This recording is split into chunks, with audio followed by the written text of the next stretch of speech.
Right, so it's 3:28 a.m. It looks like. Maybe I heard it sound like the refrigerator just went on. I don't know if you could see. I'm trying to look through the thing here. Yeah, you can see a little bit. The window is open, like an inch or two. And of course, now that I turned on the recorder, it's not like really a fair test because the fan is going. I'm gonna stick my fingers in it, and the next scream you hear is gonna be my hand coming out of the fan. Alright, so I don't know if you got a lot of the sound from that garbage dumpster area behind the Hilton Hotel, which is like very close to here, but it's like out the back, and that's the back of the building that away. And it's just a gargantuan amount of noise, and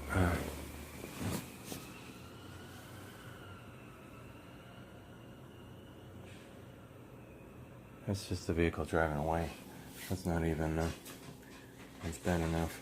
But when it was slamming around and stuff, I was like holy hell there for a little bit. Obviously, it woke me.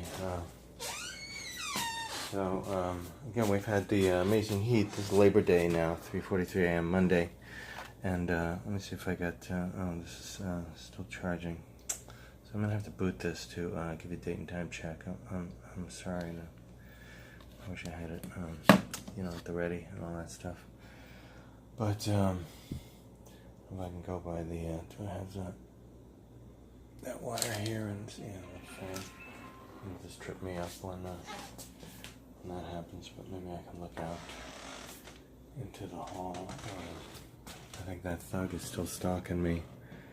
Who nearly murdered me 11 weeks ago, last Saturday, at about 4 p.m.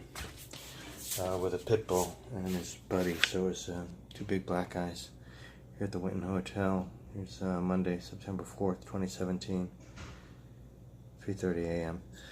So, it'd be nice if the garbage trucks didn't come around at 3:30 a.m. That's one thing they could do about it. And, I'm sure they want to, duck the traffic or whatever it is, so they arrange the schedule that way. But again, that doesn't help those of us who are living through it here.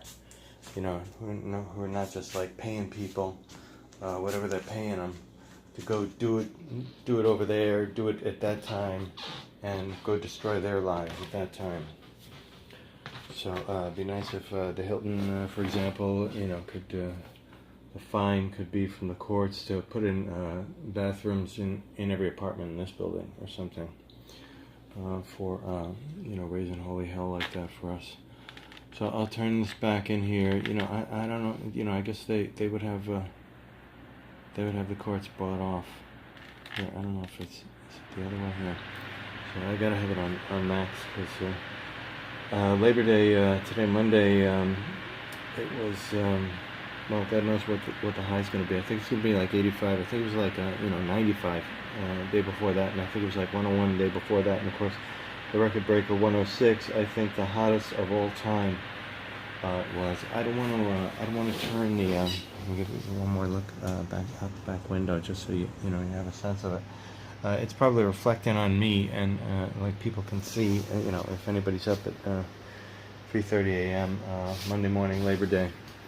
To destroy it for those of us who don't have the money to live in the Hilton or something like that. So, again, I'm sure they could have the cops and the courts bought out, and that's the way things work in America. And, I'm amazed at how they talk about it like it's normal and natural. Again, Oprah was interviewed today on PBS, or now it's yesterday, and by another, rich person from broadcasting, guy, David, I forget what his name is, Perlman or something.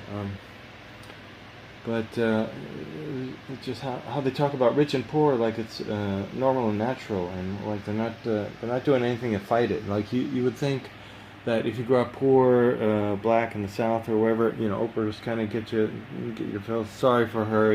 She had an outhouse and two other like major indicators of power, or like no running water and no electricity, and those are big gigantic things to overcome. So, but still, you would think once you got rich, you would do what you could to rectify that, and that didn't seem to be happening with the rich folks. It seems to be, and I guess it's, whether you're black or white or wherever you're from or whatever, the attitude seems to be, I got mine, you get yours, go away. And of course, she famously gave away the cars. You got a car, and you got a car, and you got a car, and all that. But I gotta, if these people would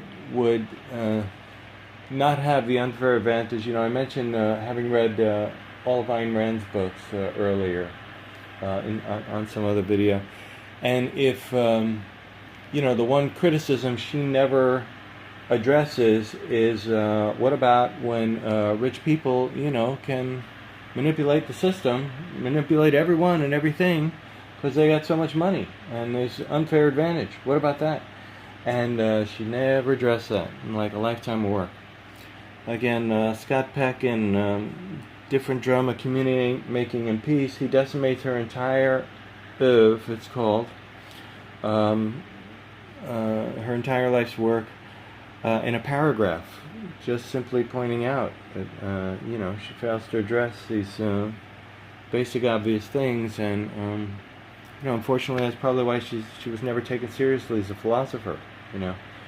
And Scott Peck had a pretty big heart, bleeding heart kind of guy, even though he was born on Park Avenue, rich, in New York. But it's just we got to take care of the elderly and the infirmed, and unfortunately, I'm falling into both of those categories at least now, as an older veteran that the country seems to be turning its back on. All the veterans, again, we're treated like garbage by the VA. I've been trying to get attention on this for 9 years. And I'll cut this for now. And I did contact Oprah probably, at least that many years ago, probably 15 years ago, and Dr. Phil. And I'm still waiting to hear back from them.